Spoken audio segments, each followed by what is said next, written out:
देवास जिले के कन्नौज थाना क्षेत्र में पुलिस ने एक सनसनीखेज अपहरण मामले का खुलासा करते हुए 2 अपहृत लोगों को सकुशल मुक्त कराया है।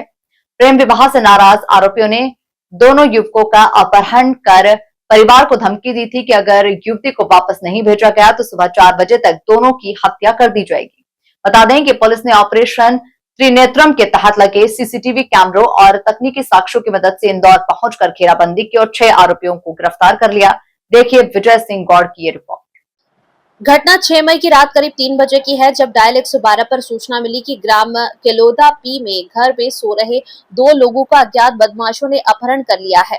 मामले की गंभीरता को देखते हुए पुलिस अधीक्षक पुनीत गहलोत ने तत्काल कार्रवाई के निर्देश दिए। अतिरिक्त पुलिस अधीक्षक सौम्या जैन और एसडीओपी आदित्य तिवारी के निर्देशन में थाना प्रभारी तहजीब काजी के नेतृत्व में पुलिस की विशेष टीमें गठित की गई।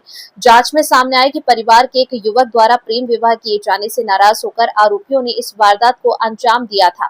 पुलिस ने ऑपरेशन त्रिनेत्रम के तहत लगे सीसीटीवी कैमरों, तकनीकी साक्ष्यों और मुखबिर तंत्र की मदद से आरोपियों का पीछा करते हुए इंदौर तक पहुंच बनाई। इस दौरान आरोपियों ने युवकों के साथ मारपीट कर परिजनों पर दबाव बनाया और हत्या की धमकी भी दी।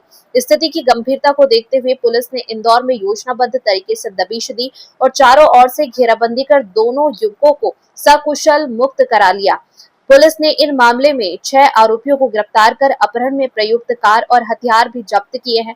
देवास पुलिस की इस त्वरित कार्रवाई की स्थानीय नागरिकों ने सराहना की।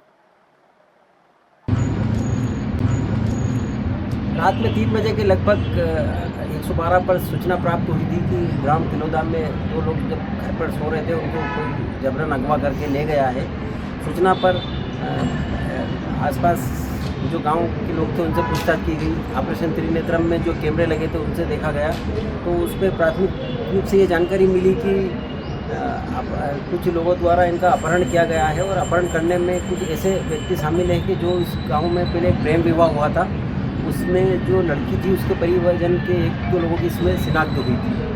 उसके आधार पर और विवेचना आगे बढ़ी गई और पुलिस अधीक्षक महोदय को जब रात में इस घटना की जानकारी मिली तो उनके द्वारा जो हमारे वरिष्ठ अधिकारी थे, एडिशनल एसपी मैडम, एसडीओ साहब, उनके द्वारा पूरे थाना क्षेत्रों में नाकाबंदी की गई और नाकाबंदी के बाद में हमारी जो टीम थी उसने ट्रैकिंग की गई। ऑपरेशन त्रिनेत्रम में जो कैमरे लगे थे उसके आधार पर ट्रैकिंग की गई। अन्य जो तकनीकी आधार होता है और पुलिस के परंपरागत आधार है उसके आधार पर बहुत शीघ्र ही ये पता कर लिया गया कि आरोपी कौन है और वो किस दिशा में लेके गए। उसके आधार पर जब उनकी तलाश की जा रही थी, इसी बीच में मामला गंभीर और तब हो गया कि तब जो पीड़ित पक्ष थे, मतलब जिनका अपहरण हुआ था, उनके परिवार में फ़ोन गया जो अपहरण करता था उनका कि उनको लड़की जो निश्चित सीमा बताई गई थी कि तब तक अगर उसके घर तक नहीं भेजेगा तो इन दोनों को हत्या कर दी जाएगी। पुलिस द्वारा इस सूचना को और तत्परता से और संवेदनशीलता से लेते हुए इस प्रकार से घेराबंदी की गई कि इंदौर में जिस घर में वो छुपे थे वहाँ पर दबिश दी गई और आरोपियों को गिरफ्तार किया गया। साथ ही जो अपहरण 2 लोगों को किया गया था उन्हें मुक्त कराया गया और जो समय अवधि थी उसके पहले ही उसको मुक्त करा लिया गया ताकि उनकी जीवन की सुरक्षा हो सके। इस पूरी